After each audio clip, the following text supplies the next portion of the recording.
We are on the record. The time on the video monitor is 3:05 p.m. Here begins Volume 1, Video Number 1, in the deposition of Dr. Theodore Mobley in the matter of Stephen Cooper versus the United States of America et al. In the United States District Court for the District of Arizona, case number 15-CV-02140-PGR. Today's date is April 26, 2016. Our court reporter is Colette Ross. My name is Ed Kishel, certified videographer representing Coash and Coash. This video deposition is taking place at the Office of the General Counsel, Pacific District South, located at 650 East Indian School Road, Building 24, in Phoenix, Arizona, 85012. Counsel, please identify yourselves and state whom you represent. Gregory Patton on behalf of Stephen Cooper. Ann Harwood for the United States. Thank you. Madam Reporter, would you please swear in the witness? Raise your right hand, please. You solemnly swear the testimony you're about to give will be the whole truth and nothing but the truth, so help you God? I do. Sir, would you state your name and spell it for the record, please? Theodore Lee Mobley, Theodore Mobley. Dr. Mobley, my name is Greg Patton, and I am the lawyer representing Marine Corps veteran Stephen Cooper in this lawsuit. And so I'm here to ask you some questions during this deposition. You understand that, sir? I do. Have you had a deposition before? Yes.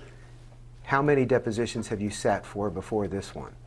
Oh, I would think somewhere between 6 and 10. When was the last time you had your deposition taken? Probably 2 or 3 years ago. And what was that in connection with?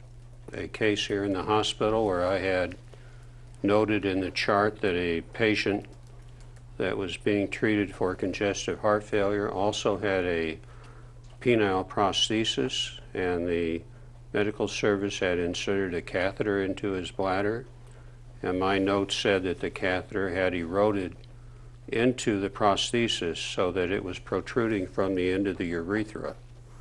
And that was the entirety of my testimony, and he was claiming that it was malpractice. But he was near death when he came in, and I had no argument with what they did. Understood. So was that a lawsuit in which you were being accused of medical malpractice? I don't think so, no. Do you remember the name of the lawsuit? I don't. You said you've had some other depositions. Were those in connection with medical malpractice lawsuits? Yes. All of them? Pretty much.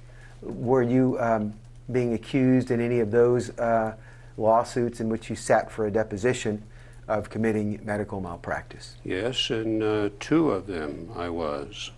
And can you tell me about what each of those Well, were? the first one was a young girl that I had treated for a recurrent urinary tract infections, and in doing that I cystoscoped her and did a cystogram in the surgical suite, and the dictated report from that said that she had a spinal curvature. That copy went to her pediatrician and to myself, and I did not do anything about the spinal curvature. And the plaintiff sued on the basis that if she had been treated when she was 9 or 10 years old when I took care of her, that they would have prevented a scoliosis from developing later in life. An orthopedic surgeon that I knew very well testified in her behalf that that was true.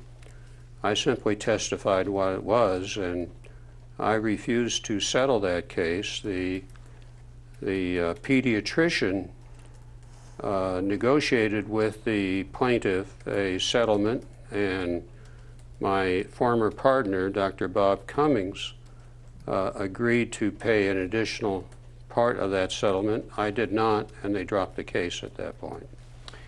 Was that while you were serving as an employee of the U.S. government or the... No, that was in private practice. Understood. And do you remember the name of the plaintiff in that case? No, that was 30 or 40 years ago. I have no recollection of that. All right. You also, If it's important, I have those records at home in my filing cabinet, but I didn't think to review that for this case, so I don't remember that. all right, I understand. And so if we wanted to get those records from you, we could get them through Ms. Harwood, or at least ask for them, and you may be able to put your I'd be hands on them. happy to supply them, sure. Okay. What I thank you. have, I can't supply what I don't have, though. That's true. You said there was another case in which you were accused of committing malpractice. And Another case from I had operated on a fellow physician, a man in his 70s that came in urinary retention from bleeding from his prostate. And he had an exceptionally large prostate. I operated on him immediately and removed his prostate and gave him 2 units of blood and transfusion during that case. And he then later on, he was out of the hospital in about 4 days with clear urine, had no more urinary complaints. And he had heart failure. He had retired from his medical practice because of his heart failure. And so he was a high-risk patient.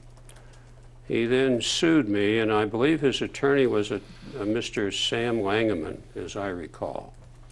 And he could not find a physician to support his case against me. He later on developed infectious hepatitis from the blood transfusions. That was before the blood bank was doing that, and that was probably about 1973 or 74. So that's a good 40 years ago now. And I did get sued on that. I did get a deposition on that. And then the case was dropped. It eventually just never went anywhere. Okay. So I think you've described to me 3 different cases in which you were accused of medical malpractice. Is that right? Objection, misstates his testimony. You can answer. I'm trying to recall if I've had another case or not. Oh, I had one case that I did settle. It was a man that I had operated on. He had bladder stones and an enlarged prostate, an elderly man that was rather fragile. And his surgery went well. He was discharged from the hospital with no complaints. But in the morning he was discharged, I got a final set of lab orders that I had ordered, and he had a low potassium, which I did not know. It did not come to my attention. And he then came back a few days later with a bradycardia, a slow heart rate, and he thrombosed his retinal artery on the right side. A friend of mine reviewed the case for the plaintiff and told me I should settle it, and I did settle that for $25,000. All right. It did not go to trial. When was that? That was probably 1975 or 76. Okay. Any other cases in which you've been accused of medical malpractice that you haven't Not that I described? know of. Well, I take that back. There was one case that I was covering another doctor at LA County before I came to work here, and a woman with chronic urinary tract infections was scheduled to have a stent exchange. A stent is a tube that drains from the kidney to the bladder, and I did the stent exchange on her, and she had a period of transient hypotension post-op, and then later on had to be admitted to the hospital in renal failure. And I was sued as part of the lawsuit in that because I was in the chart, and that case was settled out of court. I did give a deposition on that case. When was that? That would be in 2001 or 2002. And do you remember the name of that case? No. Was that in LA County Superior Court, the lawsuit? No, it was here in this town. Oh, I'm not sorry. LA County, Maricopa County. Oh, I'm sorry. I misheard you. Okay. Do you remember the names of any lawyers, plaintiff, or even your lawyer? No. Okay. I did not have, in that time, I was an employee of Maricopa County Hospital. And so it was run by an HMO, and that was their suit. I wasn't allowed any input into what happened in it, and I was deposed in it, and it was concluded without my even being informed of how they concluded or what they did. I don't know what they did. Okay. So I think you've described to me 4, maybe 5 different lawsuits in which you were deposed. Is that correct? As well as I can recall. But I've had, that's about the extent of all the malpractice cases where I've been a named defendant in those. What were the other cases in which you were deposed? What sorts of cases were those? Where I would have been an expert witness. So have you acted as an expert witness before on behalf of a plaintiff or patient? It never went to a court hearing, but it was a hearing with attorneys and recording in about cases. I not infrequently had attorneys bring cases into me for my opinion of what went on and what did I think about that. Have you ever testified as an expert witness before? Not in court, but in those things in my office with the attorneys. In a deposition? I would presume they were recording those, but I don't recall whether it was not as formal as this by any means.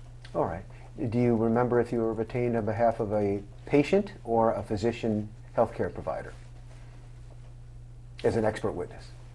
Both. Can you give me the breakdown? Like how many on behalf of a patient and how many on behalf of a healthcare provider? Well, a couple of patients. I can remember this outstandingly.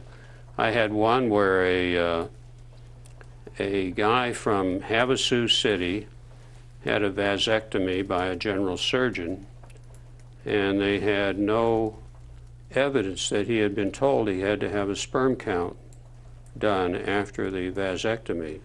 And it turned out that he was still fertile. And he was a truck driver. His wife got pregnant with twins, and they had not a sufficient amount of income to support anything. And he was very poor. And I was interviewed by the third set of his attorneys. The 2 previous sets they had transferred the case from one attorney to another one to another one. The guy that I took care of was actually the one I think that took on the case. And as I recall, it went on to settle in favor of the plaintiff, and he got about the equivalent of a new truck out of it. Okay. How many cases have you been retained on as an expert witness? Can you give me an estimate? Well, I think your definition of an expert witness and mine might be different, because I was, as I said, I would be scheduled not infrequently to review cases for attorneys to see whether or not there was malpractice involved. How many cases have you been retained to in which you reviewed records by lawyers that asked you to do so to evaluate the case in terms of whether there was a potential claim? I can only think of 1 or 2 others, and then I've reviewed some cases out of state where I've gone to a hospital in Nevada, retained me to come up there and review the records on a doctor that was practicing there, and I reviewed his 1-year experience and gave them written testimony on what I thought of that. If that would fit in your idea of expert witness, I would think that would be it. Okay. And I was also a consultant to a super pro out of San Francisco for several years, where I would review cases for them on a regular basis. You were a consultant to whom? It's called a super pro. What's that? A super pro would be not a malpractice thing, but an efficiency organization, just looking at how well or how poorly a doctor or a unit performed in performing their duties taking care of patients. All right. I'm going to ask you some questions about my client and a former patient of yours, Stephen Cooper. And I have gathered from Mr. Cooper's medical chart at the Veterans Hospital, Carl Hayden Medical Center, that I believe reflect your involvement with Mr. Cooper. And I've marked them as Exhibit 1. And those are sitting in front of you with a paper clip. Do you see those? Sure. Okay. Before I ask you those questions, let me just make sure that I've covered a couple of ground rules for you so that we're not stepping on each other's questions and answers, okay? Okay. please wait until I finish my question before you begin to answer it, even if you anticipate the question. Will you do that? Sure. If I ask you a question that requires you to look at those medical records, or you think there's something that you need to look at to refresh your recollection or to answer a question accurately, please let me know that. Will you do that? Yes. If I ask you a question that's for any reason unclear to you, ambiguous in some way, let me know and I'll rephrase the question until you understand it. Will you do that? Yes. If I ask you a question and you don't tell me that you don't understand it, then I will assume you understood the question as phrased. Is that fair? Fair. Have you had a chance to review Mr. Cooper's medical records at all before this deposition? Yes. Can you tell me about when you did that and under what circumstances? About a month ago, I read through all the records, and I reviewed them briefly again today before I came here. Okay. And was that the records that relate to your involvement with Mr. Cooper? That is, I think, the 2 different times that you saw him? The entirety of the VA records that we have on him in the urology area. Okay, so you reviewed more than the records that just reflected your examination and treatment of Mr. Cooper. Is that correct? Okay. Was there anything that you felt you needed to review to refresh your recollection regarding Mr. Cooper that you didn't have a chance to review? Objection form. You can answer. No. Okay.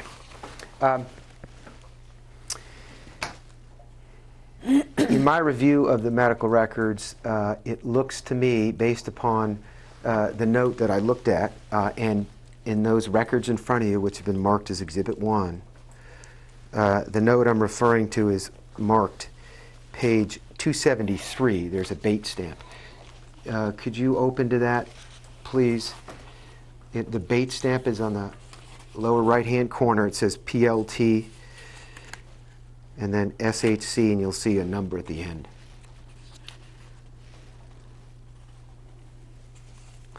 And the date of the note is December 14, 2012 at the top there. Do you have that in front of you, Doctor? I do. As best I can tell, this note reflects your first involvement with Mr. Cooper. Is that correct? I believe so, yes. You reviewed the medical records, and so you don't see anything that in any way leads you to believe differently, do you? You didn't see him before, did you? I don't know what you're referring to now. Well, the note indicates the first time you saw Mr. Cooper is December 14, 2012, correct? And you don't believe that you saw him any time before then, is that I know correct? I did not see him any time before that. And you hadn't spoken to Mr. Cooper before December 14, 2012, is that correct? No, I had not. All right. Now, do you know how it is that you were involved with Mr. Cooper's care on this date, December 4, 2012? If you mean by that, how did I get to see him? He was actually scheduled to see me by Gary Sanantone because of his high PSA. And he actually scheduled him for a prostate biopsy, and this was the visit when he came in to have his prostate biopsy. And Mr. Antone is a urological nurse practitioner, is that right? Correct. At this time, December 14, 2012, were you a full-time employee Yes. of the Veterans Hospital? I'm sorry I answered over you, but yes. That's okay. All right. And how long had you been so employed? From October of 2003. And had you been employed full-time from October 2003 until December 14, 2012 as an employee of the Veterans Hospital? Yes. As a attending urologist? They call it a staff urologist, but that would be the same thing. Okay. Were you also working in private practice during the time from October 2003 to December 2012? No.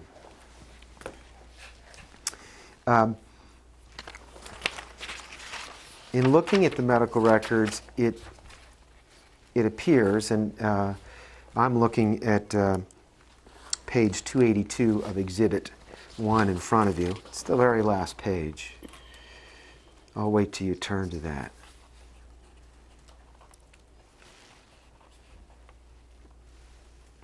Are you there? This is the one that is page 232, Yeah, Exhibit 282. it's sort of confusing. It actually says page 232, but it's date stamped 282. But you're on the correct page. I'm looking at the note there, dated 12/4/2012. It's an addendum, and it appears to be written by a Colleen Beard, RN. Do you see that there? Yes. And there is a documented effort to reach the urology department by Nurse Beard, and you can see from the note that she left at least one message and made at least 2 phone calls unsuccessfully. Do you see that?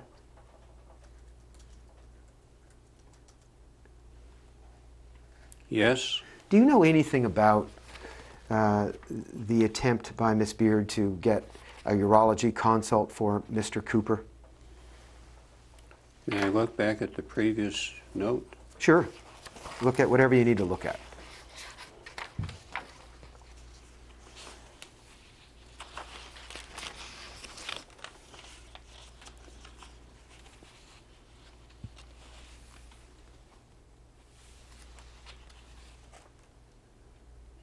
So that was on 12/4/2012, and I saw him on 12/14/2012. Yes. The comment that attempted to reach urology department yesterday and left a message is kind of incomprehensible to me because I don't know what that means. Writer attempted to reach urology today, and I don't know what that means. Because at that time, I carried a pager, which I always answered, and I had my phone, and I would even answer the phone or the pager at my extension, even with patients in the office. Because not uncommonly, there would be kind of an emergency in the emergency room or the operating room that I would have to attend to. Okay, understood. I'm just trying to find out, under these circumstances, do you know what efforts were made on behalf of Mr. Cooper to get him a urology consult with you before December 14, 2012? In retrospect, I think it would be dependent upon when Gary San Antoine was contacted by somebody, and I don't know who that was, that he had a patient with a high PSA, and he scheduled him for the biopsy. Okay.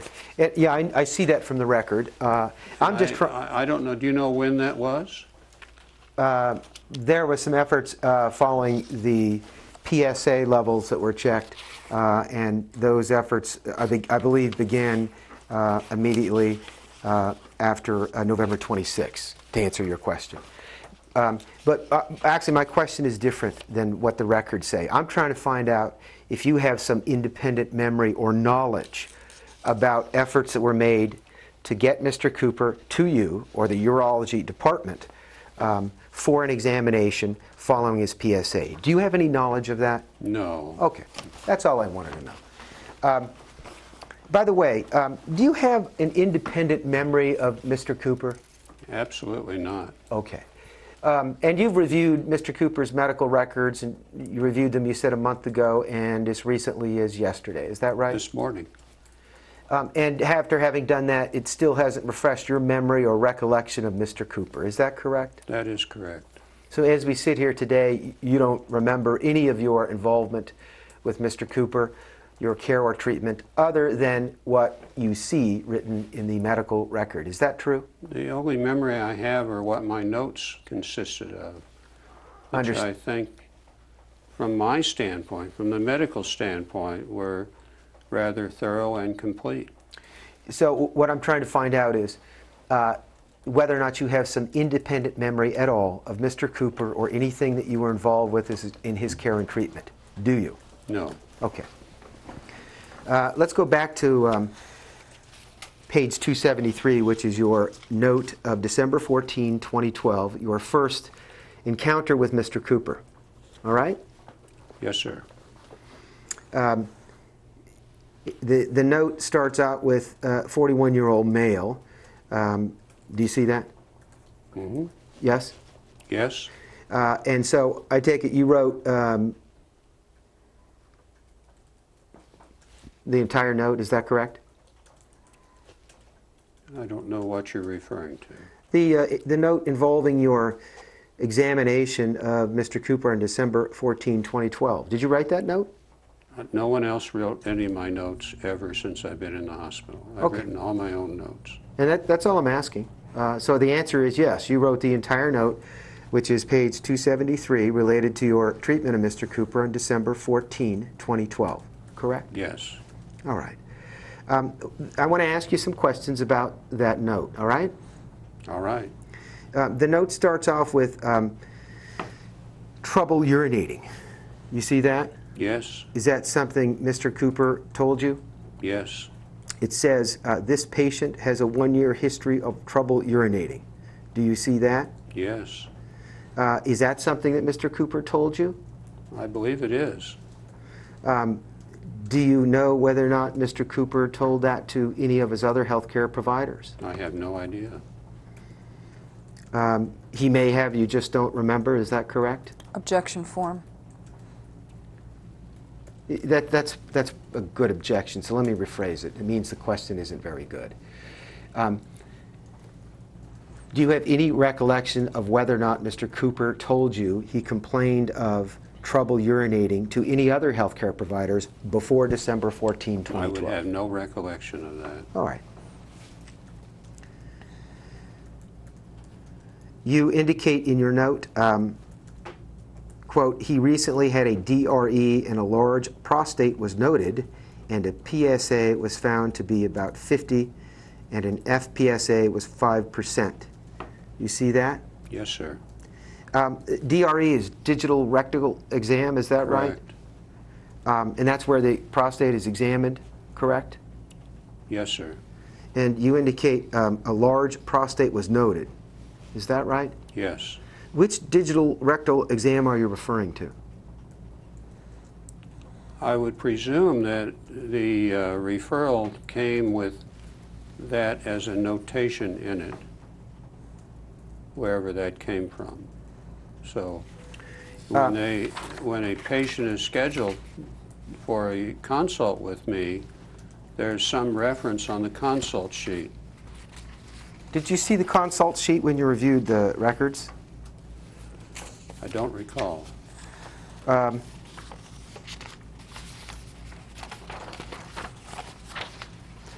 Just so I understand, when you refer in your note that Mr. Cooper had a digital rectal exam with a large prostate that was noted, you're referring to someone else's exam that you have seen in the record. Is that correct? Yes. Do you know whether or not that was an exam that was performed about a year later by a nurse practitioner, Shirley Hilton, back in December 17 of 2011? Objective form. I would have no recollection of that because I didn't note it in the note. So All right, so you can't tell, is that right? I can't tell. It could be. That is, you could have been referring to a digital rectal exam with noted a large prostate back in December of 2011 by nurse practitioner Shirley Hilton, if that was in the chart, but you don't remember. Is that right? I was not aware of that at that time, I think, because all I would have had would have been the notation on the consultation request, and I would have had no knowledge that Shirley Hilton had examined him. I see. So do you know that for certain, or are you not quite sure? I think I would be reasonably certain of that because since I have reviewed her notes, she made no notation of symptoms or physical findings that had any merit. Are you talking about Shirley Hilton? Yes, Did you see her digital rectal exam? I did. I Did you reviewed note that. Did you note that she saw Mr. Cooper and observed that he had a asymmetrical prostate on the left side? Yes, I did. And did you note that she estimated that his prostate was approximately 30 grams? Yes. Did you find that to be a normal digital rectal exam? Yes. So you thought 30 grams for a 41-year-old man was a normal prostate? It's not uncommon. I've seen many men with much bigger prostates at age 40 that I've operated on and excised a lot more prostate tissue than that. So I just want to make sure I understand. In your opinion, Mr. Cooper, as a 41-year-old man, if he had had approximately 30-gram prostate back in December of 2011, a year before you saw him, that would be normal. Is that right? That would be normal if he had no symptoms and no complaints. And if Mr. Cooper had a asymmetrical prostate on the left side, along with that 30-gram prostate back in 2011 before you saw him, in your opinion, that would also be a normal finding. Is that correct? You know, that's not a new finding. That's an old finding. Asymmetry of the prostate has no significance in terms of physical exam or prognosticating the outcome or presence or absence of cancer in the prostate. That's been well worked out in the literature. Understood. I have a very focused question, though. It's your opinion, sir, that if Mr. Cooper had a 30-gram prostate back in December 2011 on digital rectal exam, along with an asymmetrical prostate on the left side, that, in your opinion, would be a normal prostate. Is that correct? Correct. Which would not require any further follow-up or PSA testing. Is that correct? That is correct. And if you'd found those things on digital rectal exam on Mr. Cooper back in December 2011, that is, a 30-gram prostate, along with an asymmetrical prostate on the left side, you would not have recommended a PSA test. Is that correct? In fact, that's consistent with all the literature on prostate cancer. I'm not asking about what the literature is in your opinion, sir. Well, I'm asking whether or not, if you please, let me finish. Okay, if you promise not to interrupt me, I will not interrupt you. Deal. I'm going to start my question again. If you examined Mr. Cooper back in December 2011 with a digital rectal exam, and you found that he had a 30-gram prostate and that he had an asymmetrical prostate on the left side as a 41-year-old man, you would have found that's a normal finding for his prostate. Is that correct? Yes. And you would not have recommended PSA testing. Is that correct? That is correct. And you would not have recommended any follow-up urological care for Mr. Cooper. Is that correct? In the absence of symptoms, all of those findings are normal. So the answer to my question is you would not have recommended any follow-up urological care for Mr. Cooper based on those findings that I just described, and that is a 30-gram prostate and an asymmetrical prostate on the left side. Well, that seems very important to you, but in fact care infers some kind of treatment or further diagnostic testing, and I would not recommend any treatment or further diagnostic testing. Okay, thank you. Let's go back to your December 14 note. You have that in front of you still? That's page 273.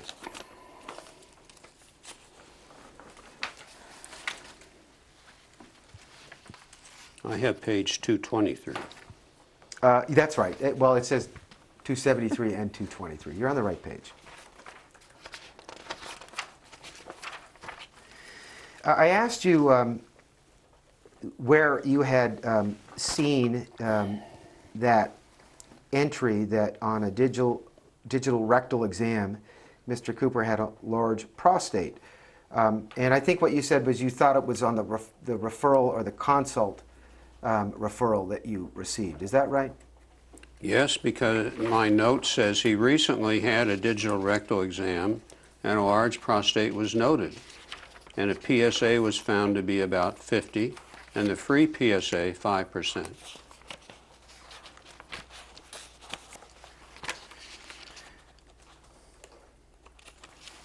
Would you go to page 280 of Exhibit 1 there in front of you?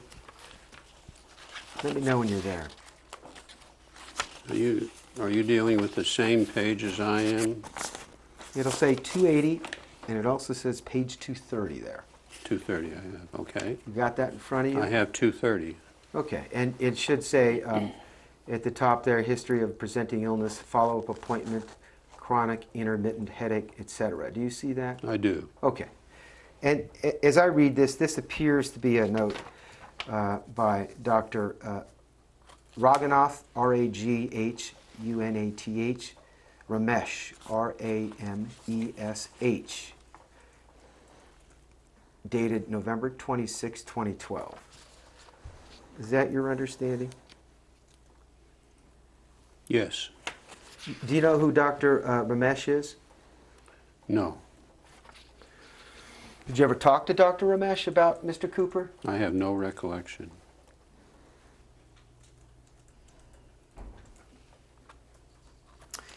Well, Mr. Cooper has testified that Dr. Ramesh referred him to the urological department for follow-up care after a PSA test. Do you know anything about that? Well, that would be the referral that I was referring to. Now, I don't see that in this sheath of notes, but he would have filled out a referral that, from my note, it would have said you have a patient with a large prostate and a high PSA, and that's what I was referring to in my note. Okay. Let me ask you something, because I couldn't see that consult referral note that you're talking about in my records. Do you have that note somewhere? If I can have access to a computer, I can probably access it. That'd be great. Could you do that today? Is it easy enough for you to do that? Right now? If it's possible. I don't know if Rhoda has access to that or not. I can ask her if you want to take a break. Sure. Why don't we take a break and see if we can find that record? I just didn't see it in my materials. We are going off the record. The time is 3:42 p.m.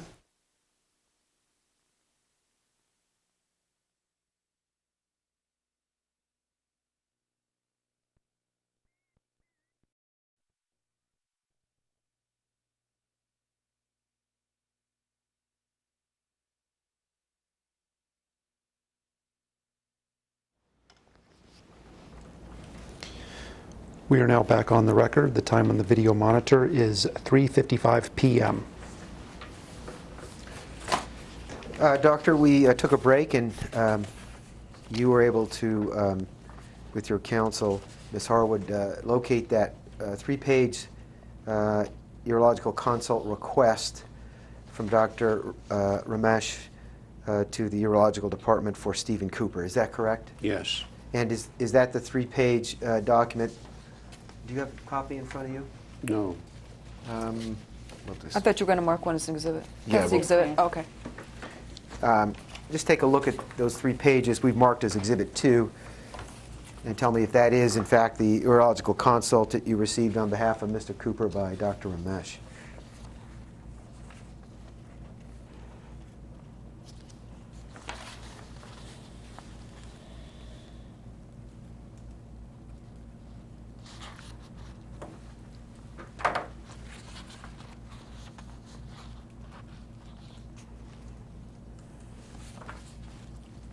Yes, I believe it is. Do you know why Dr. Ramesh referred Mr. Cooper to you? I can read from his notes. He said that the patient has a smooth, moderate, non-tender left lobe slightly larger than the right. That's a digital rectal exam. He says he has BPH symptoms, and he said he ordered the lab work, which I presume is the PSA. Do you think it was appropriate for Dr. Ramesh to order the lab work, the PSA test for Mr. Cooper, based upon the finding of a digital rectal exam showing a asymmetrical left side prostate?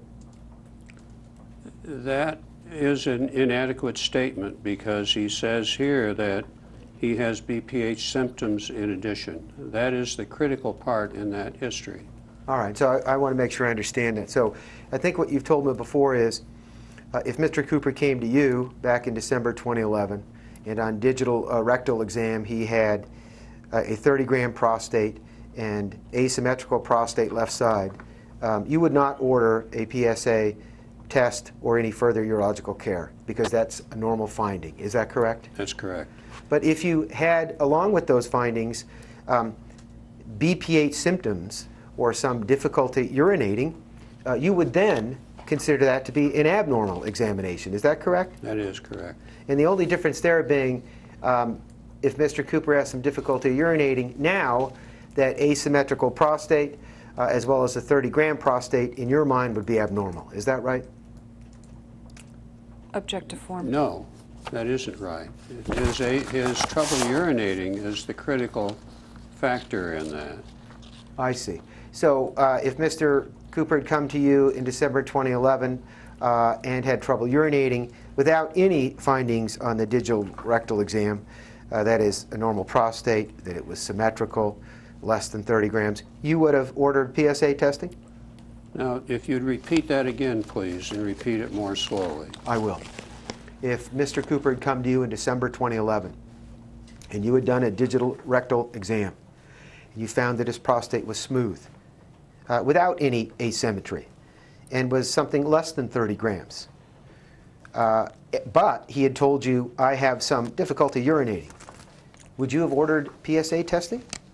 I think it depends on my inquiry with him and whether or not that triggered an index of suspicion that he might have prostate cancer. Then I might order it, but I can't say from that alone without actually having done those tests on him, the digital rectal exam. That is not clear from that. I see. So you'd have to do the digital rectal exam yourself to figure out whether or not Mr. Cooper was required to have a PSA exam. Is that right? I think that it's a deeper question than that, and it's one which we really don't know even at the present time. The digital rectal exam is notoriously false leading in the diagnosis of prostate cancer. The PSA is a much more sensitive test, by a factor of several times more sensitive. And so the digital rectal exam has no significant meaning, but the trouble urinating on a young man is more important, and so I might be triggered to do more on that. Depends a lot on what he describes as his trouble urinating is. So I would go into the exact symptoms there. Does he have a slow stream, frequency, urgency? Does he have any blood or pus in the urine? Any infection signs? Those would all be important. But would I necessarily do a PSA on him? I think that's very subjective, and I don't know. Yes. You did mention something, and I want to make sure I understand it. You said that a digital rectal exam of a prostate is not necessarily very accurate to determine whether or not a young man like Mr. Cooper, 41 years old, has prostate cancer. Did I get that correctly? On any man. Okay, any man. But you said a PSA test, on the other hand, can be very helpful and can be very accurate, determining whether or not someone has prostate cancer. Is that correct? I think that is correct. If you remember now that my urology experience goes back to 1960 when I began my residency training. At that time, all we had was a digital rectal exam to make the diagnosis of prostate cancer. And it wasn't until the early 70s that PSA was discovered. It wasn't until the early 80s that it became universally available to use. So it was 20 years later that PSA came into its heyday. And the PSA is a far more sensitive test. But the overall recommendation, the earliest age that any authority recommended doing PSAs on adult men to discover what we would call occult prostate cancer was age 45. But nevertheless, in my own practice, I've seen many patients under 45 with late-stage inoperable prostate cancer. So if you're looking at that, and you're talking to this patient, and you're feeling his prostate, you may or may not have a suspicion that he might have prostate cancer. And if you do have that, then you might order a PSA, but it certainly isn't mandatory, and I certainly can't be critical of anybody that does not do that. And so let me just make sure I understand what you're saying. You said in your practice you've seen, I I think you said many young men under age 45 with prostate cancer. Is that true? I have actually operated on some of them. All right. And so, so you're aware of the fact that men under age 45 can indeed have prostate cancer, based on your own experience, right? Yes. And so if you want to find out the most accurate tool that you have to find out whether a young man has prostate cancer as a urologist is to perform a PSA test. Is that correct? I think that's taking it out of context, because the advice now from the U.S. government and all the medical schools is you start doing PSA testing at age 55 now. It's not my question now. I know that's not your question, but you're trying to get me to say something I'm not willing to say. Not at all, sir. All I want to do is answer my question. And here's my question. It's very focused. Given a choice, sir, between doing a digital rectal exam and doing a PSA test on a young man like Mr. Cooper to determine whether or not he has prostate cancer, which of those two tests is more accurate? The PSA test would be more accurate. And it's much more accurate, isn't it? Yes. In fact, an elevated PSA in a young man like Mr. Cooper could be a very accurate tool to determine whether or not he has prostate cancer. Isn't that true? Yes. And so if you had any doubts at all as a urologist, any concern at all as to whether a young man like Mr. Cooper, who comes into you for a urological consult, has prostate cancer, it would be best to err on the side of doing a PSA test. Isn't that true? Object to form. You can answer if you... I think so. I object too, because you preceded that with saying he came in for a urological consult. And that right away takes it out of the environment that we're talking about here. When Mr. Cooper was seen initially by Shirley Hilton, he came in as a family practice consult, a general consult. And the advice is that you can separate out of the population in general those patients that have prostate cancer by doing screening PSAs, which is what you want. But now the advice today is age 55 beginning those, and not at age 40. Okay. And it's only by this thing. So my initial thing would be if a 40-year-old man came in with urinary irritability symptoms, I might be predisposed to treat him for infection if he had any signs in his urine. I might treat him with an alpha blocker to see if that would help him urinate. But I'm not sure that I would biopsy him as my first test, or get a PSA even, that I would do. Well, maybe I would, I'm not sure. Yeah. Let me ask you this, Doctor. What's the risk of having a PSA test ordered on someone like Mr. Cooper? It's financial. There's no risk at all physically, essentially, is there? No. I mean, a PSA test only requires a blood draw, isn't that right? Yes, that's right. So, and what's the cost of a PSA test? Do you know?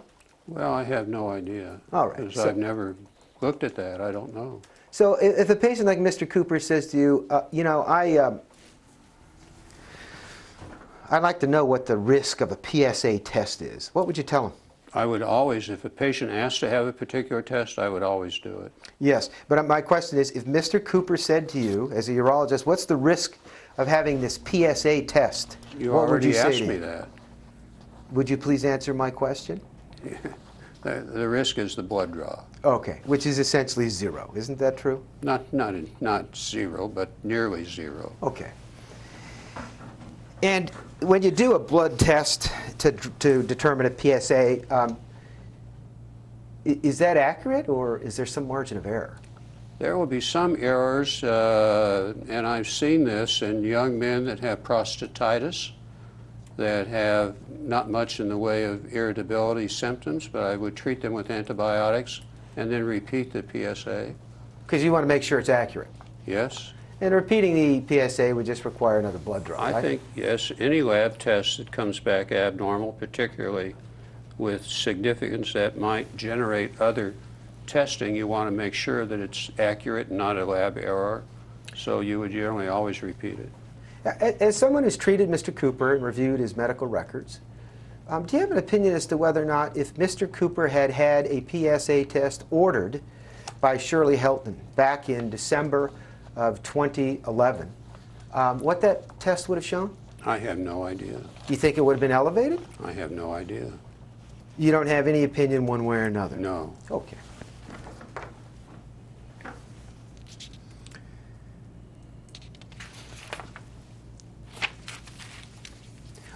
I think you've answered this, but I take it you have no criticism of Shirley Hilton not referring Mr. Cooper for further urological follow-up following her digital rectal exam on December 17, 2011. Is that true? That is true.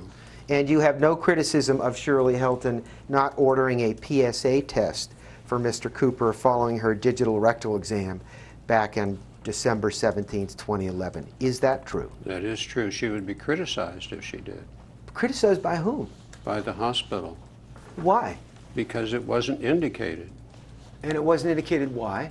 Because he was asymptomatic. He had a fairly normal prostate exam. It would have been a waste of hospital resources to have done that. I see. And would she have been disciplined in some way? I don't know. I doubt it. Reprimanded, though. I doubt it. Do you think there would have been some repercussions for her had she ordered a PSA test for Mr. Cooper back on December 17, 2011? It depends on their habits and patterns. If we were to do what you're suggesting, we would be doing thousands of PSAs on young men. And that's it. That is expensive. I see. So it's a cost concern. I think there is some cost concern in that, absolutely. Okay. Now, have you spoken to Shirley Hilton at all about Mr. Cooper? Not in 3 years. You haven't talked to her for 3 years? No. Why is that? I haven't seen her or talked to her on the phone or anything. Okay. I take that back. She's called me up just to see how things are going once. When did she last talk to you? Well, it must be a year and a half ago. Now, I understand she's no longer working at the Veterans Hospital. Is that true? That is true. And do you know when that occurred? That is when she stopped working here? Well, I think it was in the summer of 2013. And do you know what the circumstances of Ms. Hilton's termination of employment were? I know generally, but not exactly. Would you mind telling me generally what you know? It's a hearsay. It's okay. Okay. She had been establishing a nursing home visitation business where she would be the provider of services for people that were in nursing homes. And she would visit them, check their medicines, and do whatever physicals were needed and order that. And in her website, she had taken 2 pictures in the urology department with an ultrasound machine and an examining table in the background. And the hospital fired her immediately when they found that out, when we were very short of people working in GU. That's what precipitated part of our large urology loss of practitioners. And so I take it you had a good working relationship with Shirley Hilton, is that right? I think we had a pretty good relationship. I thought her judgment was very good. I think that her work ethic was very good. She was extremely efficient, and she did not use macros as such to write her notes. She actually wrote all of her notes. Did you consider Shirley Hilton to be a friend as well as a co-worker? Yes. Did you ever socialize with her? No, not that way. We did have a departmental Christmas party at our house, and she came to our house with her husband. And so I take it, were you upset that Shirley Hilton was fired from the hospital? I understood it and was upset. At that time, I had been on vacation. When I came back, the other 2 urologists here had quit. So I was the only urologist here.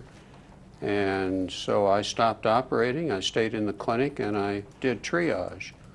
I decided which patients needed to have something done, and the hospital was kind enough when I had a patient come in that had a serious problem, I could refer them out to whomever I wished.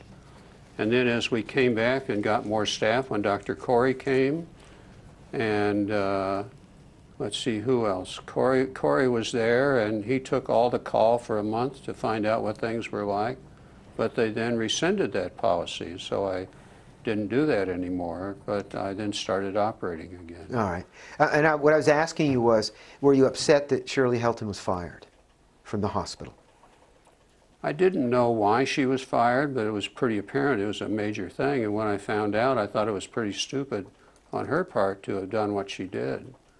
But you've talked to her since then, I take it, right?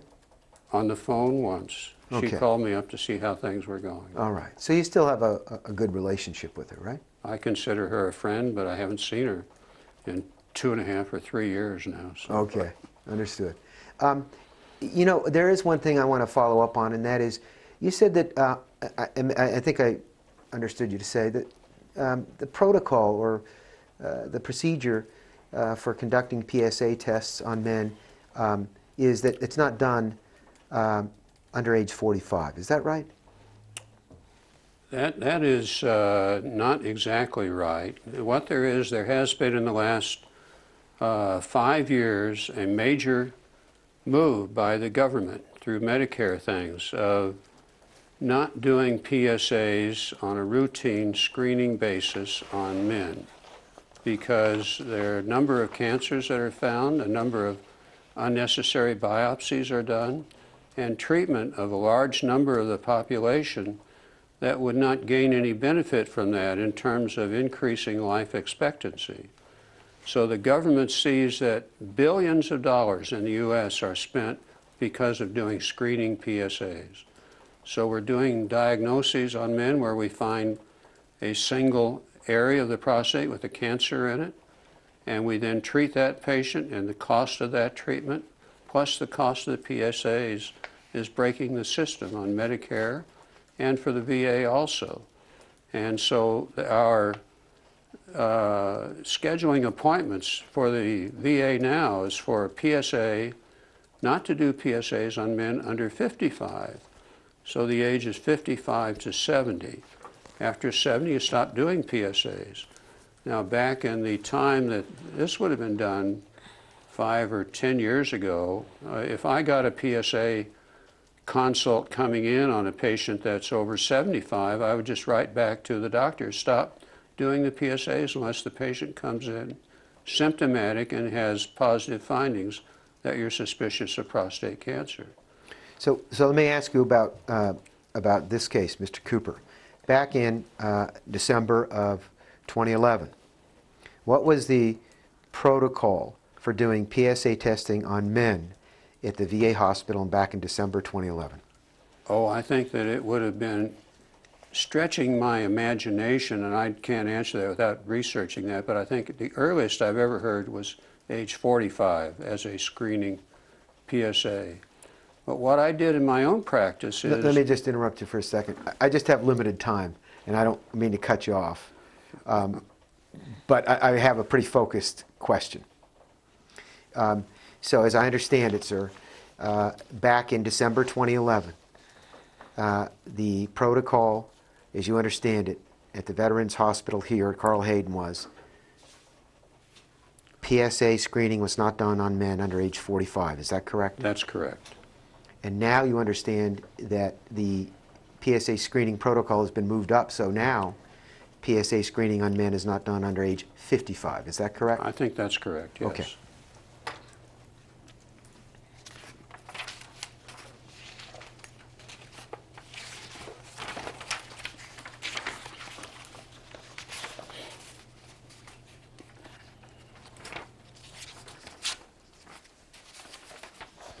All right, sir, let's go back to your 2014 note. This is the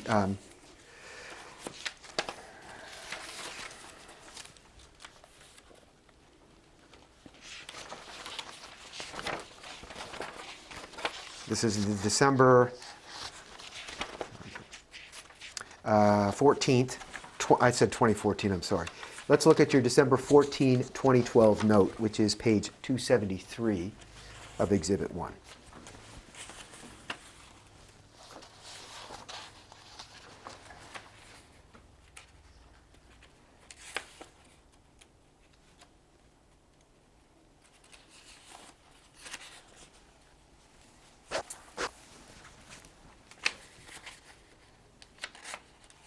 Well, I must have done something with that. Oh, this got in the way Yeah, here. you've got a separate exhibit there. It'll say page 273 or page 223 on the bottom right-hand corner. Got it. Okay. Back up to the top where it says, this patient has a 1-year history of trouble urinating. That was the report to you by Mr. Cooper, as you explained, correct? Correct. And you don't know whether or not Mr. Cooper had reported that to any other healthcare providers during the preceding year. Is that correct? Well, I think he had told that to Dr. Ramesh. Okay. Because you saw that in the consult. Yes. Do you know whether or not Mr. Cooper had reported his 1-year history of trouble urinating to anyone else other than Dr. Ramesh? Not that I know of. Okay.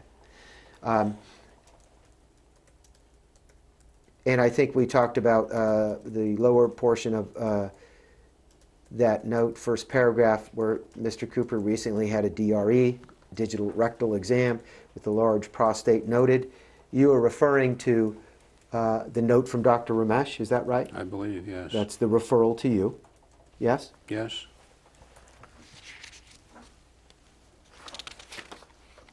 And you understood that Mr. Cooper was seeing you that day on December 14th because of an elevated PSA of 50 and 43. Is that right? Correct, and a free PSA of 5%. Yes. So you were seeing Mr. Cooper that day of December 14th, 2012 to do a core biopsy of his prostate, correct? Correct. And that's so you could see whether or not that tissue showed that he had prostate cancer. Is that correct? Correct. And you thought that was appropriate at that time to do that Yes. biopsy to see if Mr. Cooper had prostate cancer, correct? Yes. Now, Mr. Cooper recalls the biopsy as being a fairly traumatic episode for him. He testified to in his deposition. Do you have any recollection of Mr. Cooper's prostate biopsy? No. Were you there in the room? I did it. And did you use it through the ultrasound, insert the needle through the ultrasound tool? When I do a prostate biopsy, I do a prostate nerve block. So I inject anesthesia on each side of the prostate. And patients that have had prostate biopsies without a nerve block tell me that that way is far more painful than what I do. And so it's very unusual for me to have a patient tell me that the biopsy was uncomfortable. So you're talking about using lidocaine, Yes, and that's what you inject? yes, Your note says that you used lidocaine, in this case, 6 cc's injected into the prostate on each side. Is that right? correct. Prostate base on each side. And so is that your, is that what your note reflects? Standard. Yeah, that's your standard procedure. That's my standard procedure. And you don't have any recollection of the biopsy procedure, as you've explained, right? I've done thousands of prostate biopsies. Yes, sir. You have no recollection independently of Mr. Cooper's biopsy procedure. Is that correct? Not at all. That's correct. That's correct. Looks like you took a total of 12 core biopsies. Is that correct? Correct.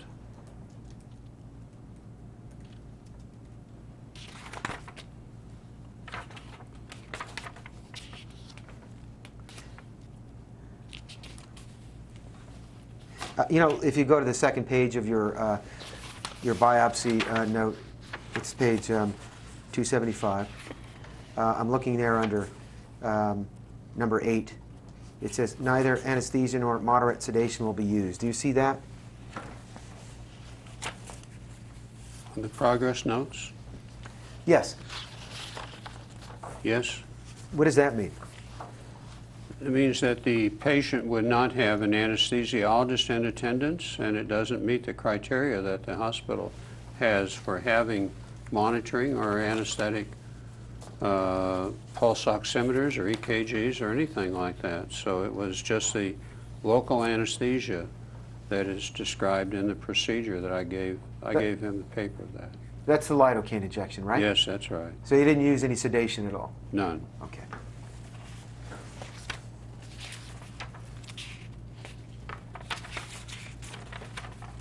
The biopsies core biopsies were sent to pathology for histological analysis? Yes.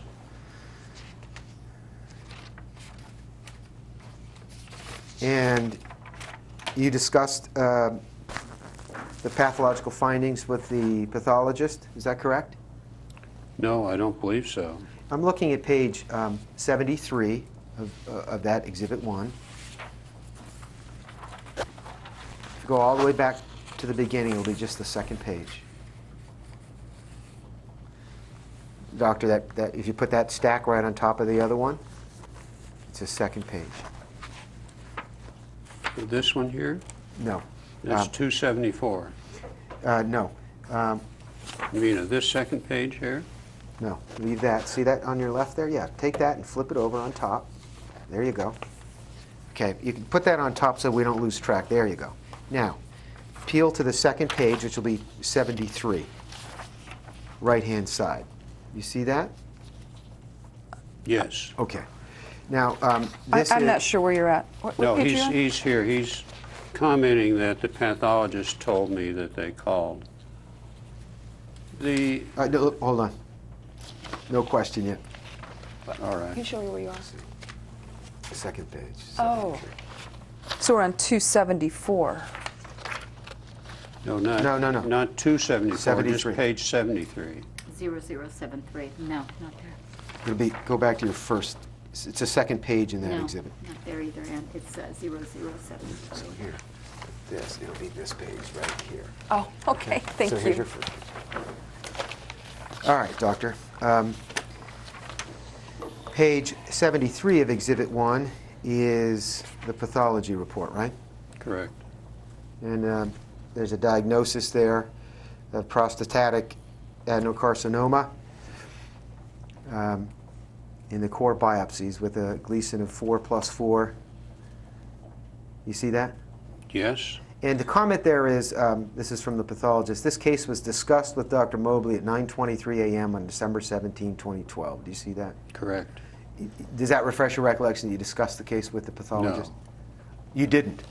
Well, I'm sure I did Oh. if Dr. Gintu said that, because they are required by the rules in the pathology department to call you on every case that has cancer in it to make sure you're not missing that. I just want to understand. You're not disputing that you discussed this case, Mr. Cooper's pathology findings with the pathologist. You just don't remember. Is that right? I not only don't remember, but discussion would be a bigger thing than what they do. They call us on the phone. They said the biopsy you did yesterday showed cancer. Thank you very much. Okay. So you just don't recall that, but you're not disputing that that actually took place. Is that right? I'm not disputing it at all.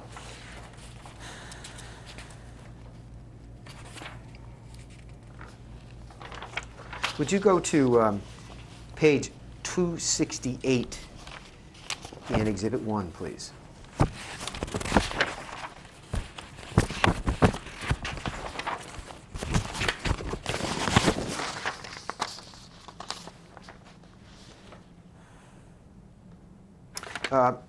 You there, doctor? Yes.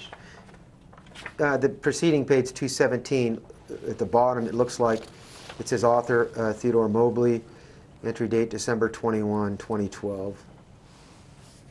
You see that? Looks like the first part of your note. On page 267. Okay.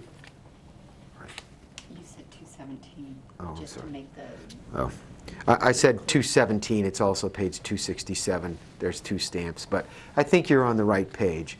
So looking at your note of December 21st, 2012, this appears to be your note. Is that correct, doctor? Correct. And is this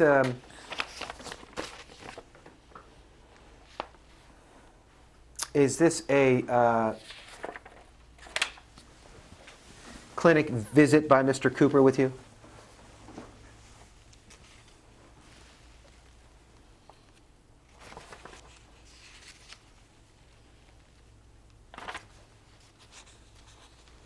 Yes, I believe it is. And you have indicated, of course, that the assessment is prostate cancer, high grade, and the high PSA suggests a low probability is confined to the prostate. Is that correct? Correct. And you're able to tell that from the PSA level, right? The PSA level and the biopsy grade Yes. combined. And you have made some recommendations, or you have a plan for Mr. Cooper in your note, right?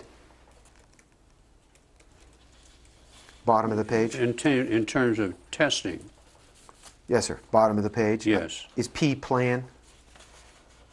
SOAP is, yes, that would be right.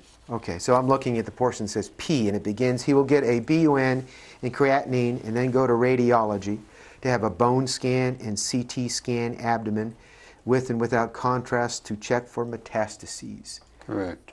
That was the plan, right? Yes. Now, do you know whether Mr. Cooper attempted to get an appointment with radiology to get that scan after he saw you? I lost communication and relationship with Mr. Cooper around that time. Well, so when he did get the bone scan, and he would have my order in the chart for the CT scan would have been transferred to radiology, and I believe they would have tried to contact him to schedule that. I don't know if they were successful or not, but I know that he did not get the CT scan. He got that outside in an independent, fee-based environment. okay, I just want to, yes, I understand that. I'm asking now about, on this date, when you saw Mr. Cooper in clinic after you've seen the pathology on December 21st, 2012. Your plan was for Mr. Cooper to go to radiology and have a bone scan and a CT scan abdomen with and without contrast to check for metastases, correct? Correct. Okay. Do you know whether or not Mr. Cooper went to radiology I do not know to that. inquire whether or not he could get a scan? I violated your rule, but no, Okay. I didn't know. Mr. Cooper testified that he went to radiology after he left your office here, and you recommended that he get a scan on December 21st, 2012, and that radiology told Mr. Cooper he could not get a scan for 6 months. Do you know anything about that? Nothing. That would be inconsistent with the usual and customary treatment. I understand. Do you work in radiology? No, but I talk to them all the time. Okay, so I want to find out what you knew on this date, December 12th. December 21st, 2012, when you told Mr. Cooper that he needs to get a bone scan. Do you know whether or not Mr. Cooper was told by radiology that day that it would take 6 months for him to get a scan? I don't know, and I find that hard to believe. I understand, but you have no knowledge one way or another, No correct? knowledge. Okay. Did you ever speak to anyone at radiology about Mr. Cooper getting a bone scan as you recommended? He got a bone scan. I understand that, sir, but he didn't get a bone. He didn't get a CT scan. Well, I want to know about what happened here at the hospital. Did you ever speak to anyone about Mr. Cooper getting a bone scan at radiology, as you recommended? No, that was, to me, it was a routine order and nothing I would call him about. Okay. So if there was someone in radiology that told Mr. Cooper it would take 6 months to get a bone scan as you recommended, you wouldn't know anything about that because you didn't speak to him, correct? Never heard of such a thing. Okay. Would you turn to page 269 of your note of December 21st, 2012?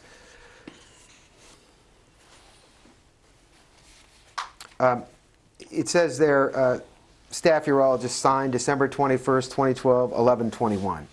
Is that your electronic signature there?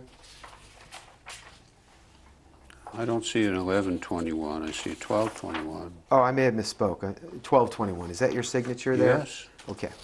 And then there's an addendum. It says January 29, 2013. It says failed to keep CT scan appointment. Do you see that? Yes. Do you have any idea what that is? That's my note, signed by myself, that he didn't keep his appointment. I called up to check on that, and they let me know that he didn't keep his appointment. When was his appointment to get his CT scan? Do you know? It had to have been before the 29th. Why is that? Because on that day, he had not kept it, because they had made an appointment for him. On the 29th of January, 2013? Well, I don't know, because that wasn't relevant. Okay. So the addendum where it says, on January 29, 2013, Mr. Cooper failed to keep CT scan appointment, that's your note, right? Correct. And that's because you called radiology and they told you that, correct? Correct. And you don't know whether or not Mr. Cooper's CT appointment was for January 29, 2013. Is that correct? I have no idea. You don't know what date it was for, do you? No, I don't. Okay. Then further, same page, 269 of Exhibit 1. It's January 29, 2013 addendum. It says, I called Mr. Cooper and he has continued his care with a private urologist in the East Valley. You see that? Yes. That's your note, right? Correct. And you called Mr. Cooper on that day, January 29, 2013? He told me that. I did call him. Okay. And he told you he had a bone scan, right? Correct. A CT scan and a PET scan all in the same day, right? Correct. And he told you he had that outside the VA system by a private provider, right? Yes, sir. He then told you that he underwent a robotic radical prostatectomy, and he was 2 weeks post-op from that, correct? Correct. All right, so you're not aware of Mr. Cooper ever having had any bone scan or scans of any sort following your recommendations to do so. Is that correct? Well, here at the hospital. I think it was my impression he had had a bone scan here. Do you see that in the record somewhere? I don't know. I didn't look. Okay. Well, if we look at this record, the record we have in front of us, where you have in your addendum January 29, 2013, Mr. Cooper is indicating to you he had a bone scan, a CT scan, and a PET scan all in the same day outside the VA system, correct? I did note that. That's right. All right. Do you have any evidence at all that Mr. Cooper had a bone scan here at the VA hospital? I honestly didn't look in my notes or in the reports. I can go look at that if you wish. If you think you need to answer the question, sure. Well, I don't know. Okay. You don't have any recollection as you sit here of Mr. Cooper ever having had a bone scan here at the VA hospital. Is that correct? That's correct.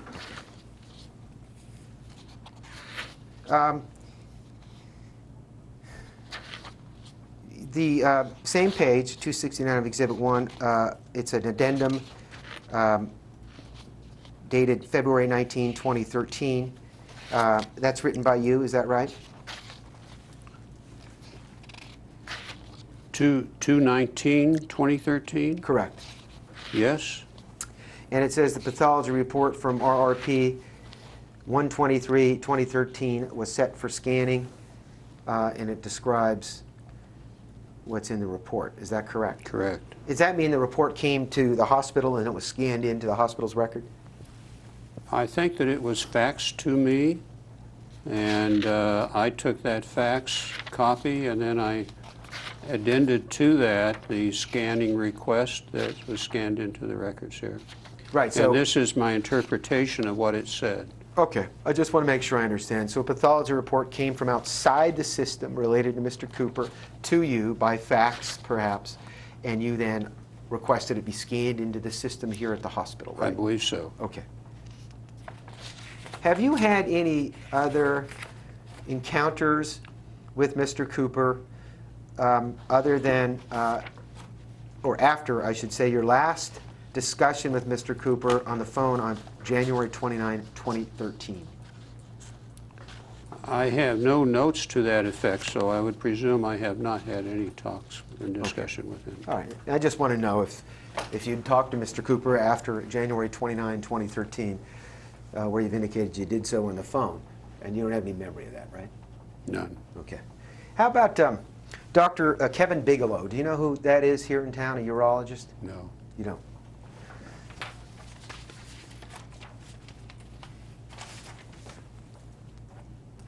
I may have asked you this. Did you ever speak to Dr. Ramesh about Mr. Cooper? Never. Do you remember discussing with Mr. Cooper that he should seek hospice care? No. You never said that? I would not have ever said that. You're certain of that? I'm certain of that. Did you ever say to Mr. Cooper he was dealt a bad hand? Not in those words. I don't use that kind of vocabulary talking to patients. Did you ever indicate to Mr. Cooper that he was going to die? I would have talked to him in very general terms about life expectancy, and our goals are to retain as much function in life as long as we possibly could. I would have said that to him.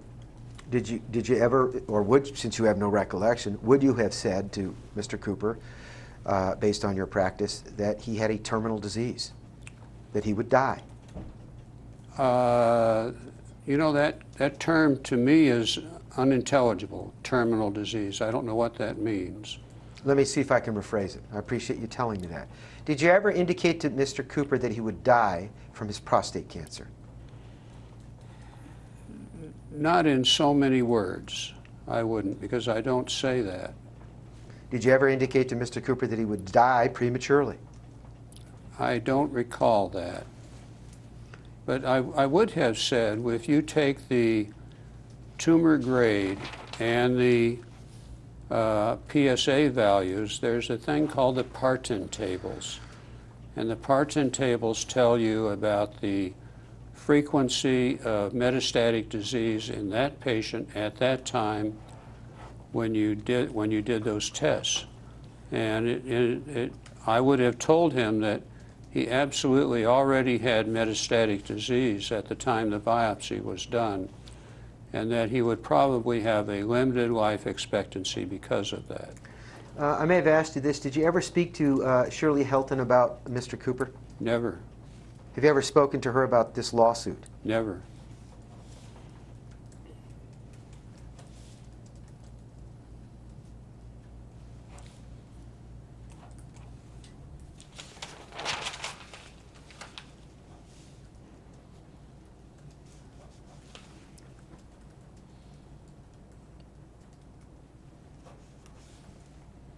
Would you tell me, sir, about your educational background? I brought my CV with me. Perfect. Can I have a copy? Yeah, the one thing, he put his social security number on there. We can redact and it out. Never put your social security number on anything. Okay. So if you don't mind, Cross it out. Sure. Okay. While she's doing that, Doctor, is that an accurate rendition of your educational background? I had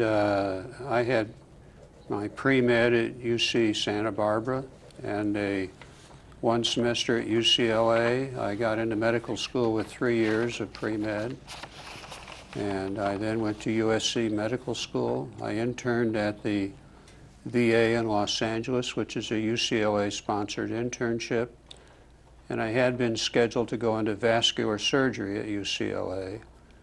And I transferred to urology at the request of Will Goodwin, the professor of urology there. And he arranged for me to go to Johns Hopkins and then to the University of Rochester for my residency, which I did. I had been very planned for the vascular surgery residency, but because I changed that, I got drafted out of my residency after a year and 3/4, and I went in the Army for 18 months. Then I went back to my residency. I spent 2 years doing research in ex vivo preservation of kidneys and prostate and bladder cancer.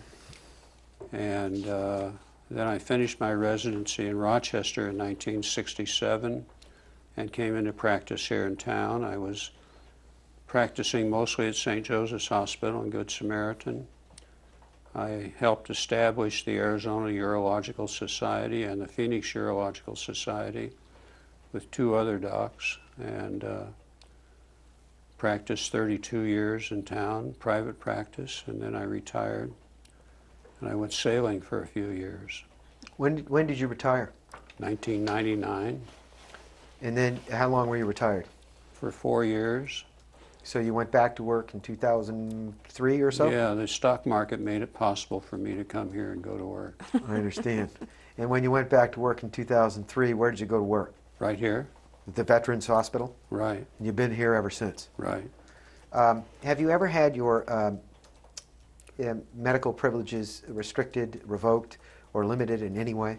None, Have you ever been disciplined by any medical board or any agency? never.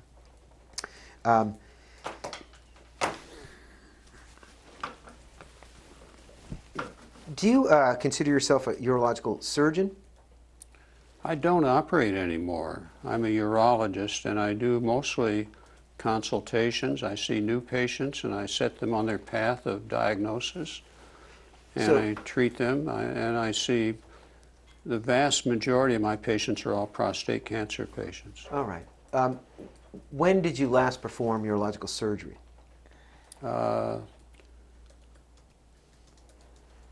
I can't recall exactly, but probably in the fall of 2013. And where was that? Right here.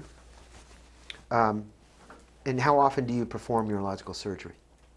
I don't. I stopped That was the operating last then. time. I see. I Okay. do prostate biopsies and cystoscopies. I do an occasional circumcision and that kind of thing here in the clinic under local.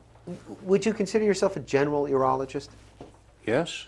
And during your 30 or so years in private practice as a urologist, how would you characterize your practice?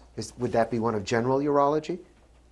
I excluded pediatrics, did not do pediatrics, did not do urological care, so I did not take care of patients that had neurologic conditions affecting bladder function. I avoided some of the bladder conditions that were tedious to take care of, interstitial cystitis and that sort. I refer them out to other urologists. I did not like and did not do the sexual dysfunction parts of urology. So I didn't do any of that kind of work. I did mostly kidney stones, obstruction, and cancer surgeries.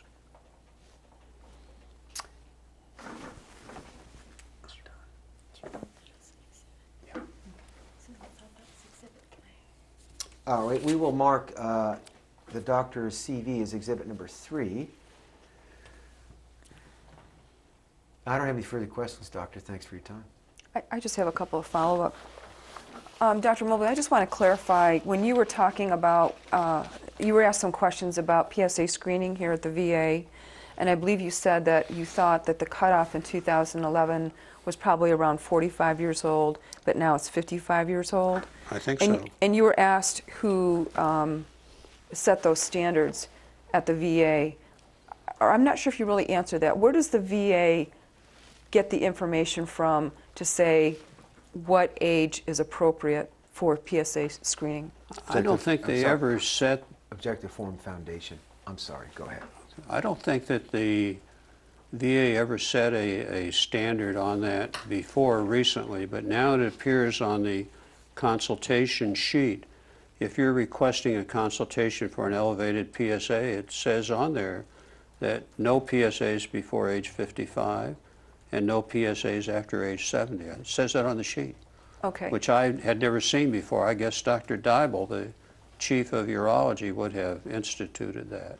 I guess what I'm trying to find out is, where do you get your is there some organization that provides guidance to physicians such as yourself as to when it's appropriate to do PSA It's a tests? controversial subject because the American Urologic Association would favor doing more PSAs and finding occult cancers at younger ages.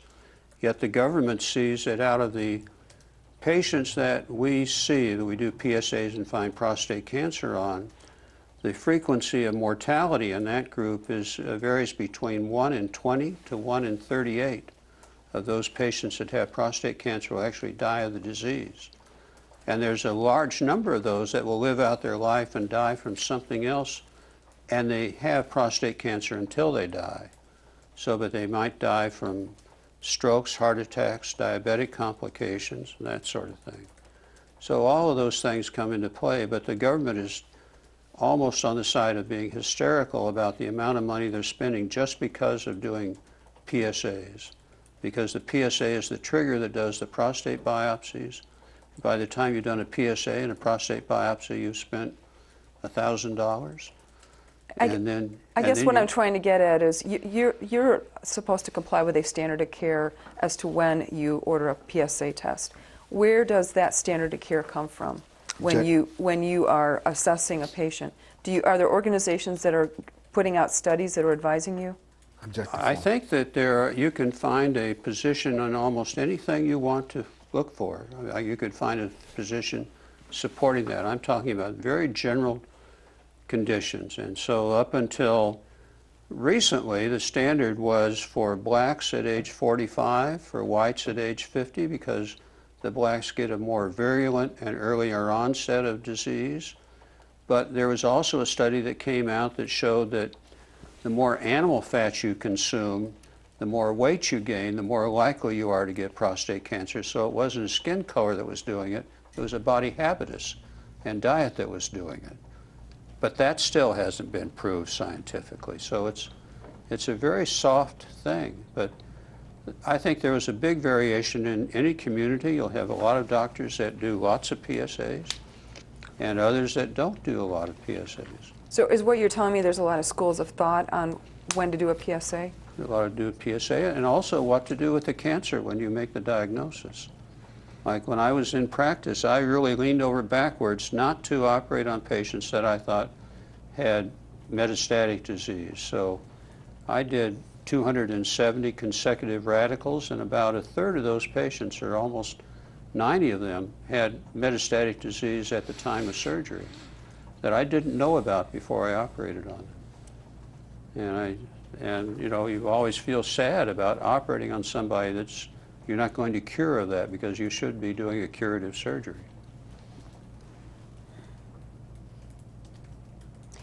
And then you made a comment when Mr. Patton asked you about Mr. Cooper going to the radiology department after seeing you and being told it would take 6 months to get a CT scan. You said that would be hard to believe. Do you remember that? Yes. Why did you say that? Because nobody's ever said that before, and so why would they say that to him? Has that been your practice, that it takes 6 months for a patient to get a CT Never. scan? Never. Not even under the busiest times in the hospital. And not only that, if there's any day that I think a CT needs to be done that day, I ask them to do it, and they always do it. Could you now turn to page, it's PLTSCH 273, also page 223. It's the first page of your note.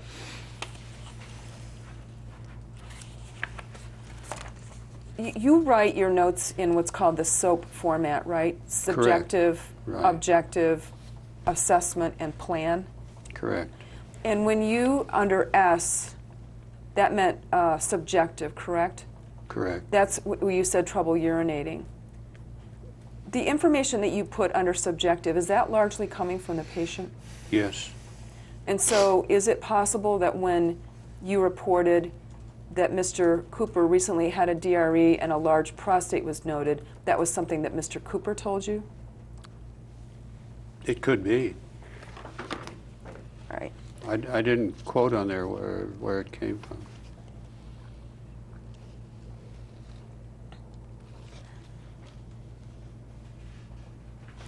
I think that's all I have.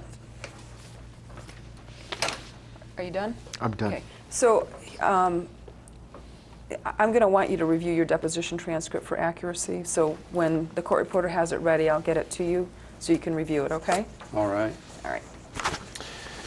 We are off the record. The time on the video monitor is 4:51 p.m. This ends video number 1 and the deposition of Dr. Theodore Mobley.